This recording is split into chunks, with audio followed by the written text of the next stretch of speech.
오늘은 뭐 약간 꽃미남 특집 같기도 하고 그렇습니다. 잘생기지 않으셨습니까? 그 얘기 많이 들으셨죠? 아닙니다. 아, 오늘 처음 들었습니까? 네. 저도 오늘 처음 해봅니다, 그 말을. 한 18톤 정도를 하루에 담궈서 판매하고 있습니다. 우와, 18톤 정도요? 네. 이야, 그거 한대서 이게 어느 정도예요, 지금? 1톤 트럭 있죠? 네. 그 18대 뭐 뭉쳐놨다고 보시면. 내가 납품할 수 있을 것 같은 회사들을 적었어요. 찾아갔습니다. 처음 100군데를 찾아갔을 때는요, 아무도 만나주지 않았어요. 또 다른 리스트를 만들었어요. 그 100군데를 찾아가면서요, 단 한 군데랑 계약을 했습니다. 그렇게 해서 2010년 동안 저는 237군데를 찾아다녔습니다.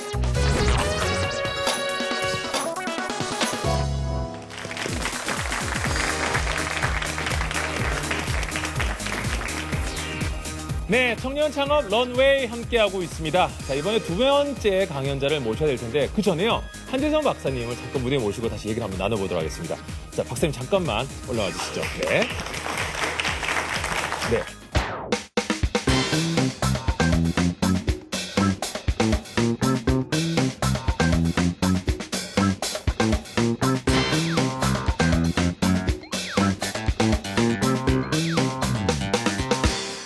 오늘 이제 뭐 쇼핑몰 이런 얘기를 하고 있는데 그게 갑자기 너무 궁금한 거예요. 박사님께서는 만약에 쇼핑몰을 창업을 하신다 그러면 어떤 걸 창업 한번 해보고 싶으세요?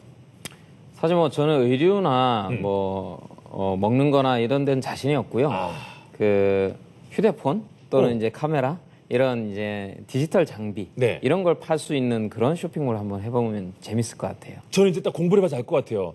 박사님께서 디지털이나 뭐 그러니까 카메라는 쪽, 핸드폰 이런 디지털 쪽으로 좋아하시죠? 그렇죠. IT 장비를 좋아하고 있습니다. 이 창업을 할 때 그냥 무조건 남들이 의류 쇼핑몰 한다고 해서 따라하는 게 아니라 내가 잘할 수 있는 거, 좋아할 수 있는 거 그런 맞습니다. 식으로. 예.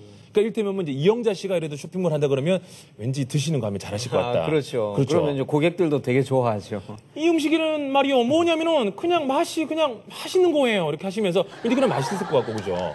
야 이게 오늘 딱 뭔가 알 것 같네요. 이번에 두 번째는 모실 분 이분도 정말 대단합니다. 이분은요 사실 떡보다는 더 대중적인 아이템으로 지금 대박을 치고 계시는 분인데요. 바로 만나볼까요? 노광철 대표님 나와주세요. 자, 네, 아유 반갑습니다.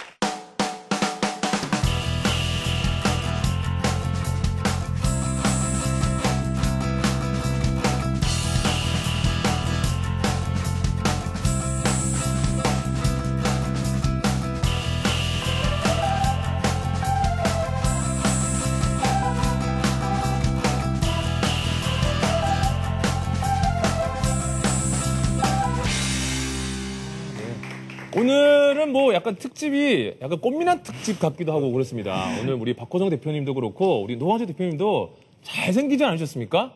네. 다시 그 얘기 많이 들으셨죠? 아닙니다. 아, 오늘 처음 들었습니까? 네. 아, 그렇군요. 저도 오늘 처음 해봅니다, 그 말을. 네. 지금 그러면 어떤 걸 판매하고 있는지 여쭤봐도 될까요? 저는 지금 네. 우리 전 국민이 밥을 먹을 때 항상 식탁에 올라오는 반찬이 김치를 판매하고 있습니다. 그렇죠. 오. 네. 아, 굉장히 짧게 얘기를 해주시네요. 네. 김치. 야, 김치는 사실 좀 너무 많은 브랜드지 않습니까? 사실 다 김치. 저는 굉장히 많이 들었던 것 같아요, 김치는. 그렇죠. 가장 친한 뭐 홍진경 씨도 지금 김치 팔고 계시잖아요. 그렇죠, 그런 그렇죠. 것처럼 김치 쇼핑몰은 많은 사람들이 쉽게 창업하고 또 이제 유명한 연예인들이 이렇게 내세워서 네. 이렇게 창업을 해서 많이 돈들도 많이 버시는 걸로 알고 계시잖아요. 그러면 그렇죠. 그것만큼 많이 힘든 시장이기도 하죠. 그렇죠. 왜냐하면 왜 힘드냐면 김치 쪽으로 하신 분이 너무 많기 때문에 성공하기가 쉽지 않았을 것 같은데요. 이야. 네, 많이 힘들었습니다. 네. 이제 뭐 처음에 창업했을 때도 시장이 벽이 너무 컸었고 네. 또 많은 유명 연예인들이 창업을 해서 이렇게 그렇죠. 김치를 판매를 하고 계셔서요.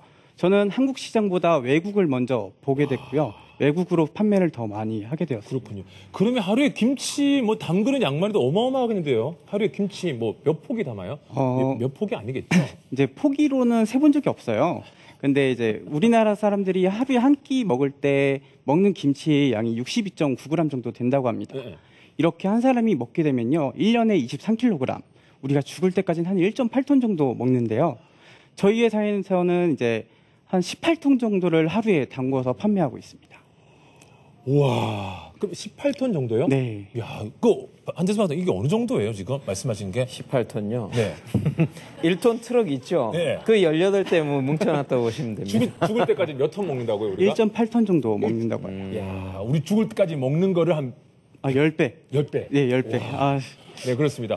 오늘 뭐 김치 얘기 사실 여러분 김치는 너무너무 우리가 흔히 생각할 때 밥 먹을 때 여기 뭐 김치 안 드신 분 계십니까? 뭐 이 세상에 김치가 없었더라면 무슨 맛으로 라면을 먹을까? 그죠?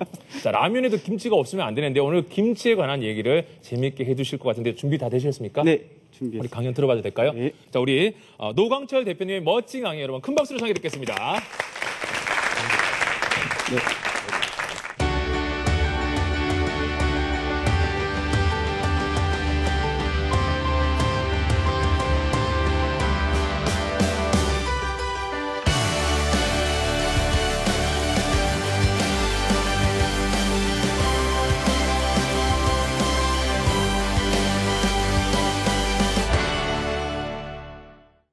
저는 창업이요, 청춘이랑 비슷하다고 생각합니다. 많은 사람들이, 그리고 저도 이 청춘이 창업이요, 마치 외줄타기라고 생각을 해요. 외줄에 이렇게 로프 위에, 팽팽한 로프 위에 우리가 서 있으면요, 그 뒤로 바람이 불어오면 우리가 떨어질 수도 있다는 그런 두려움을 갖고 있잖아요. 그런 것처럼 우리가 청춘을 살아가는 것, 창업을 한다는 것, 이렇게 많이 두려운 일이라고 생각합니다. 저도 많이 두려울 거라고 생각을 했습니다.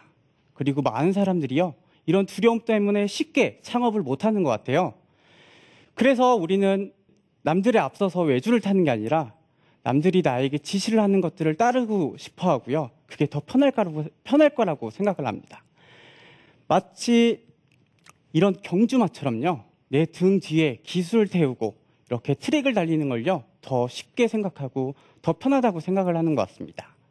우리는 또 어렸을 때부터 이런 경주마처럼 살아가는 걸 강요받았어요.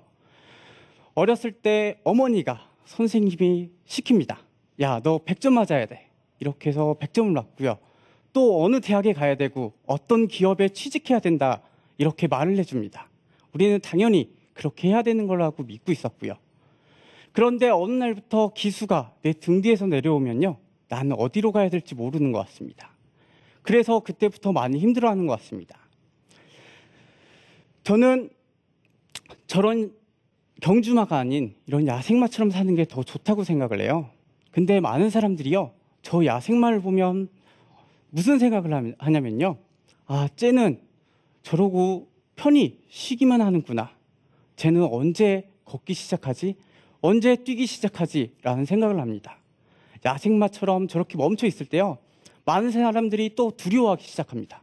내 곁으로 많은 친구들이 지나가 버립니다. 멀찍이 먼저 가 있어서요, 나는 저 친구들을 못 따라갈 거라는 그런 착각 속에 빠지게 됩니다. 저는 야생마, 경주마 이렇게 생각합니다. 경주마와 야생마의 차이는요, 저는 경주마는 달리기 위해서 생각을 멈추는 거라고 생각을 합니다. 하지만 야생마는요, 생각하기 위해서 달리기를 멈추는 거라고 생각을 합니다. 그런 것처럼요, 우리도 야생마처럼 멈추기가 필요한 것 같습니다. 여러분도요, 지금 모두 멈추셨으면 좋겠습니다. 잠시 멈추셔서요, 누군가 날 지나가더라도요, 두려워하지 마시고 잠깐 멈춰서서 생각하셨으면 좋겠습니다. 여러분이 어릴 적 적었던 꿈 기억하시나요? 저도 어렸을 때 적었던 꿈이 있습니다. 그 꿈이요, 여러분이 갖고 있는 꿈, 제 꿈 사전에서 이렇게 표현하고 있더라고요. 실현될 가능성이 아주 적거나 전혀 없는 헛된 기대나 생각이라고 합니다. 우리가 아무 생각 없이 달릴 때 그게 헛된 기대나 생각이 돼버리는 것 같습니다. 내가 가고자 하는 곳이 어딘지도 모른 채 남이 시키는 대로 가게 되면 내 꿈은 정말 헛된 기대나 생각이 되어버리는 것 같습니다. 저는 나의 꿈을 헛된 기대나 생각으로 만들고 싶지 않았습니다.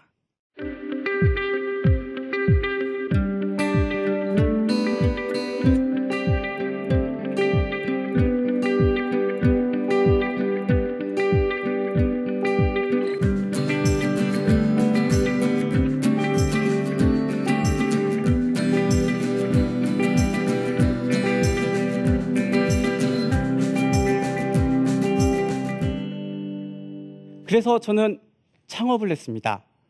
제가 지금 김치 사업을 하고 있는데요. 이 김치 사업이 첫 번째 사업은 아닙니다. 제가 20살 때요. 학원 사업을 했어요. 대치동에서 입시학원을 했습니다. 그 입시학원은요. 정말로 잘 됐었고요.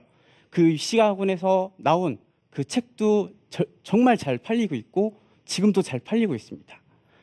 이 입시학원을 하다가요. 저는 부도를 맞았습니다. 그렇게 부도를 맞고 모든 걸 포기하고 집에 이렇게 가만히 있는데 어머니가 이런 쪽지를 주셨어요. 돌부리를 조심해라. 작은 돌에 걸려서 넘어지는 사람이 있어도 산에 걸려 넘어지는 사람은 없단다. 라는 글귀였어요. 처음에 이 글귀를 봤을 때 저는 무슨 말인지 몰랐습니다. 근데 곰곰이 생각하고 또 생각해보다 하니까요. 저 말뜻이요. 이런 의미로 다가오더라고요. 우리는 마음속에 있던 큰 꿈을 그 큰 산을 넘으려고 합니다. 그런데요. 그곳에 오르려고 정말 열심히 준비를 해서 올라요. 그런데 내 앞에 갑자기 큰 바위가 나타납니다. 큰 계곡이 나타납니다. 그런 큰 장애물들은요. 날 앞서가던 선배들이, 선생님이, 부모님이, 멘토들이 알려줍니다. 이렇게 가면 피해갈 수 있어. 일이 돌아가면 돼. 라고 말을 해줍니다. 근데 제가 막상 산을 오르다가 넘어지는 이유는요. 주먹만한 돌뿌리 때문인 것 같습니다. 그 돌뿌리에 걸려 넘어져 놓고요. 우리는 착각해요. 이 산은 너무 높아서 내가 오를 수 없어. 라고 착각을 합니다. 그래서 그 사람은 꿈을 포기하기 시작해요. 다시 내려와서요. 조금 더 낮은 산을 오르죠. 그 산에 오르면서요. 이 산을 오를 수 있겠지 하면서 오르다가 또 넘어집니다. 그렇게 내가 오르고자 했던 산이 점점 낮아지기 시작해요. 그러다가 내 꿈이, 내가 오르고자 했던 그 산이 사라져버리는 것 같습니다. 여러분의 꿈도요. 그렇게 사라지진 않으셨나요? 저는 제 꿈은 아직 사라지지 않았습니다. 점점 더 높아만 가고 있습니다. 그래서 열심히 준비하고 있어요. 이 글귀를 보고 잠시 멈추기로 결정을 했습니다. 그리고요. 2년 동안 군대를 갔다 오기로 했어요. 친구들은요. 2년이란 시간을요. 2년 동안 썩다 나온다고 말합니다. 근데 저에겐 군생활 2년이요. 제 인생의 제2의 도약기가 되었어요. 그리고 그 힘든 700일의 시간이요. 저의 인생 770년을 바꿔버렸습니다.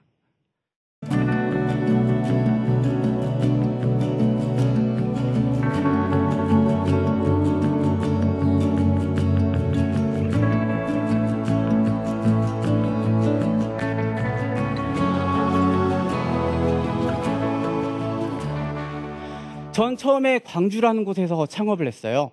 이곳에서 우리 회사를 표시해 두고요. 동그라미를 그렸습니다. 그리고 그 안에 있는 내가 납품할 수 있을 것 같은 회사들을 적었어요. 학교, 회사를 적고요. 찾아갔습니다.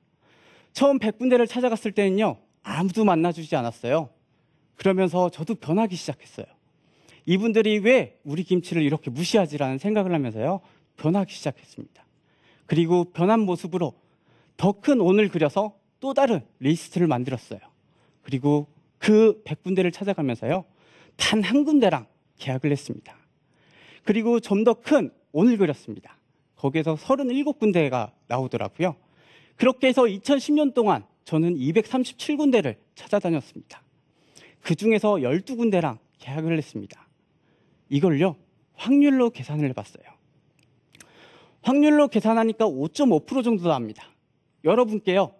넌 이걸 하면 5.5%로 성공할 수 있어. 라고 하면요. 도전하시겠습니까? 많은 사람들이요. 저 숫자 때문에 힘들어합니다.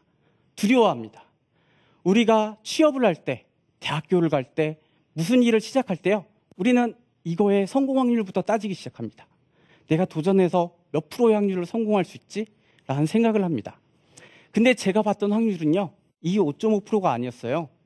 처음 100군데를 찾아갔을 때요. 저는 0%의 확률이었습니다. 그리고 그 다음 100군데를 찾아갔을 땐 저의 확률이 1%가 되었어요. 그리고 나머지 37군데를 찾아가니까요. 30%에 육박했습니다. 지금은 거의 100%에 가까운 확률로 계약에 성공하고 있어요. 그런 것처럼요. 확률은 남이 정해주는 게 아닙니다. 내가 뛰어다니고 내가 부딪히다 보면요. 나의 확률은 높아지는 것 같습니다. 그런 것처럼요. 여러분이 도전하시고 여러분이 겪으시면서요. 확률을 높이셨으면 좋겠습니다. 사업을 하다 보니까요. 가끔 이런 미로 속에 있는 것 같아요. 어디로 가야 될지 잘 모르겠고요. 목적지는 보여요. 저 멀리. 근데 그곳에 가는 방법을 모르겠습니다. 근데 이 미로 찾기를 가장 빨리 꺼내는 방법 아시나요? 가장 멍청한 방법은요. 거꾸로 간다. 이거 말고 정말 빨리 꺼내는 방법은요. 한쪽 벽만 붙잡고 가는 겁니다. 그러면요. 막다른 길도 들어가고요. 내가 들어갔던 길을 다시 되돌아 나오기도 하지만 결국에는 내가 가고자 했던 그 목적지에 도착하게 됩니다. 우리의 창업, 청춘도 똑같은 것 같아요. 내가 적었던 그 계획서를 붙잡고요. 저는 걸었습니다. 남들은 무의미하다고, 무식하다고 손가락질을 했어요. 하지만 묵묵히 그걸 들고 걸었습니다. 그러다 보니까요. 많은 경험들을 하게 되었어요. 그 속에서 겪었던 경험들이요. 내가 외줄타기를 할 때 내 밑에서 받쳐주는 안전그물이 되었던 것 같습니다. 이 안전그물이 생기니까요. 바람이 불어도 두렵지 않습니다. 떨어져도 다치지 않을 것 같아서요.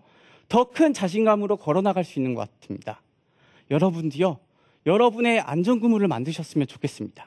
그 그물을 통해서요. 자신 있게 창업도 하시고요. 멋진 청춘을 사셨으면 좋겠습니다. 저는 여러분의 청춘을 믿습니다. 그리고 여러분이 도전하실 그 창업을 응원하겠습니다. 제 청춘을 믿어주십시오. 감사합니다.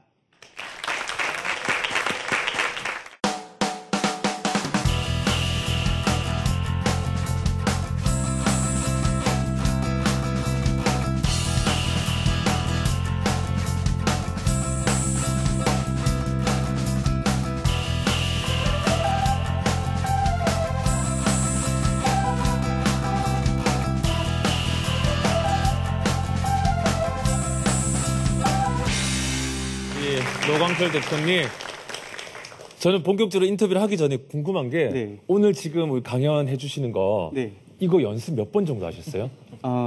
제 이야기니까 편하게 할 수 있는 거죠. 그래요. 저는 아까 그 계획표도 얘기하셨는데 항상 모든 걸 이렇게 시작하시면 계획을 하고 연습을 하고 한다는 생각이 들었어요. 네. 제가 입시학원을 했었어요. 네네. 그 입시학원에서 정말 입시에서 가장 중요한 건요. S복습인 것 같아요. 인생은 S복습이 안 되잖아요. 그러니까 미리 내 인생을 계획하면 더 편안하게 진행할 수 있는 것 같습니다. 요것도 그러면 예습 한번 하신 거예요? 방송하기 전에? 네. 아, 그러셨군요. 요거 방송 끝나고 또 복습 한번 더 하셔야 됩니다, 혼자. 네. 시청하면서 네. 내가 여기서 실수했구나 뭐 네. 이런 것들 확인하겠습니다. 아까 확률적으로 얘기하는데도 막 소름이 돋더라고요. 확률은 남이 만들어주는 게 아니다. 네. 내가 만드는 거다. 내가 뛰다 보면 확률이 올라간다 그러는데 야, 처음부터 이게 승승장구했던 건 아니었죠, 그죠? 그렇죠. 저는 공대생입니다. 네. 공대생이었고요. 제가 음식 사업을 할 거라고 생각은 안 했는데 네. 어머니가 좋아하는 건 만들고 싶다는 생각을 했어요. 입시학원도요. 학생보다는 어머니가 좋아하세요. 그리고요. 김치도요. 어머니들이 좋아하십니다. 아까 떡도 어머니들이 좋아하잖아요. 그래서 저는 여자의 지갑을 열어야 돈을 번다고 생각을 합니다. 그래서 가장 어머니들이 의심하지 않고 쓰는 곳이요. 이런 먹거리라고 생각을 해요. 아낌없이 쓰는 곳이. 한재수 박사님, 이 청년 지금 어떻게 보셨습니까? 아, 예. 네. 정말 이제 발로 뛰면서 네. 지금 아마 사업을 하신 것 같고요. 네. 사실 그 쇼핑몰 창업이라는 게 어떻게 보면 되게 편해 보이거든요. 인터넷에다가 사이트 하나 열어놓고 고객이 오시면 돈 내고 이래서 되게 편하게 할 것 같은데, 근데 지금 뭐 앞에 떡 얘기도 그렇고 김치 얘기도 그렇고 성공하신 분들은 대부분 쇼핑몰은 온라인이지만 네.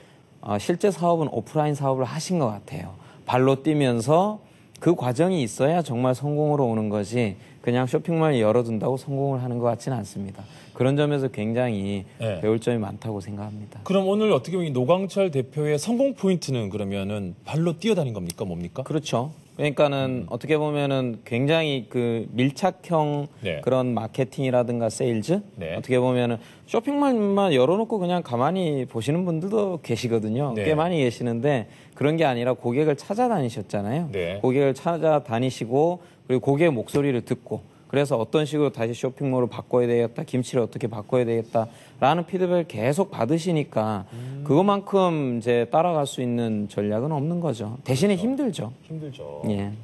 그러면 이제 끝으로 한재석 박사님 그거 한번 여쭤볼게요. 뭐 그런 얘기를 많이 해주셨는데 사실 좀 남들이 안 하는 거 희소성이 있으면 대박을 칠 거다 이런 생각들을 사실 많이 하잖아요. 오늘 우리 뭐 두 대표님 나오셔서 떡 그리고 김치 어떻게 좀 흔한 아이템이기도 한데 이 아이템 선정 같은 거는 네네. 어떻게 하는 게 좋을까요? 지금 보니까 우리 뭐 메모지에 지금 적고 있는 분들도 계셔가지고 네. 사실 뭐 아이템 선정이라는 데 대해서 정답은 없을 것 같고요. 네. 뭐 앞에서도 사실 김치하고 떡은 되게 달라요. 떡은 네. 어떻게 보면 지금까지 쇼핑몰이 없었어요. 그렇기 때문에 어떻게 보면 되게 희소한 아이템을 한 거고 김치는 희소하지 않아요. 이미 많이 있어요. 그럼에도 불구하고 김치를 가지고도 되시잖아요. 네. 그래서 아이템 선정을 꼭 어떤 아이템으로 해야 성공한다는 정답은 없어요. 네. 근데 뭐 많은 그 성공하신 분들이 얘기를 하는 게 어쨌든 본인이 좋아하는 걸 해라. 본인이 좋아하고 본인이 거기에다 비전을 담을 수 있는 걸 해야 네. 뭐 나중에 어렵더라도 버틸 수 있는 힘이 생기는 거고 앞으로 계속 나갈 수 있는 부분이 있기 때문에 정말 좋아하고 네. 내가 잘할 수 있는 부분을 선택을 해서 하는 게 정말 중요할 것 같아요. 그렇군요. 김치 좋아하시죠? 네. 네. 별로 안 좋아합니다. 좋아하시는 것 같아요? 좋아하시고. 네. 아까 본인의 인생에 김치가 아직 뭐 있지 않았다. 이거 가고 있다고 그러는데 끝으로 본인의 인생, 꿈, 최종 목적이 뭔지 궁금합니다. 이제 계속 사업을 하다 보니까요. 저는 데이터를 보고 있습니다. 저는 공대생이다 보니까요. 네. 이런 데이터를 보는 게 더 편하더라고요. 네.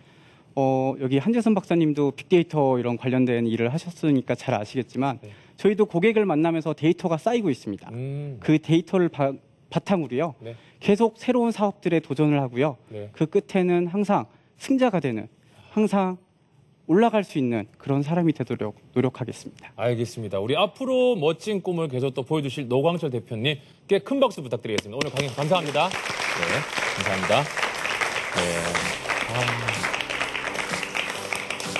남들도 생각하고 도전할 수 있는 평범한 아이템을 갖고 창업을 하려면요. 오늘 나오셨던 우리 박호성 그리고 또 우리 노광철 대표만큼의 패기와 노력, 지략은 반드시 필요하겠죠. 청년 창업 런웨이 다음 주에 다시 찾아오겠습니다. 고맙습니다.